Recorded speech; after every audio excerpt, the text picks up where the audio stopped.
Hey, we are back. This next gentleman is trained as a tax professional, owning and operating L&B Tax Services, Inc. He is a consummate business owner who learned and perfected entrepreneurial skills. It is those skills we're going to tap into tonight, so please welcome, without further ado, it's been a long wait, but he's here, Brother Brian Joubert in the house. What's up, Brian? Ain't that much. Thank you for having me, man. Thank you for having me. Yeah, who that? Who that? And you know it. Out there to my Who That Nation listening in. Big up. Oh, boy, I had never done that before in my life. You know, I'm an LA Rams fan. But it felt good. I know it felt good doing it, though, right? So we got to get you to do that more often, man, you know, because really deep in your blood, that's where it's at. So Saturday, we need you to have your Who That gear on. If you don't have that, I can bring you some. All right, well, you bring me something, I promise I'll wear it, man. If you're going to roll with a winner, man. I got you. We're going to do that.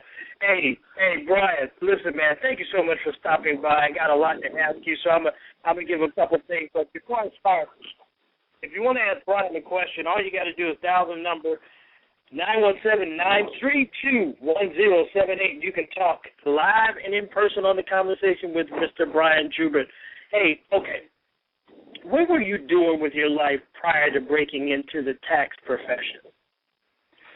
Prior to taxes, I actually had a courier business.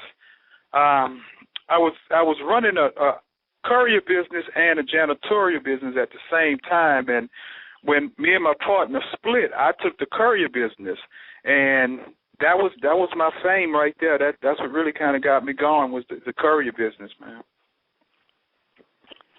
So is it safe to say, brother, you've always been an entrepreneur? Yeah. Actually, when people read the book and they saw that I've been an entrepreneur since I was about 13, man. I've always done things on my own, and I've only done a carpet job 11 months is the longest I've ever worked a carpet job. So I've been an entrepreneur pretty much all my life, man. Oh, man, that's huge. I wish I had that journey, but that's for another book. Well, you have built a highly, and I do make emphasis on a highly successful business. What were some of those secrets to achieving your success? Well, like I always state, our business was basically built on the premise of customer service and knowledge.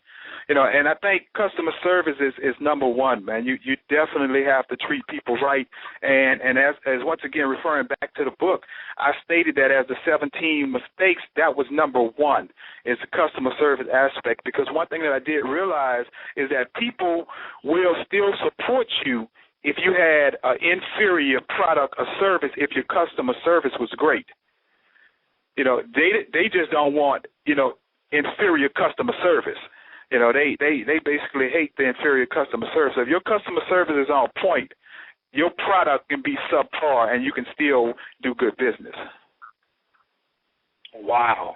Now, that's huge.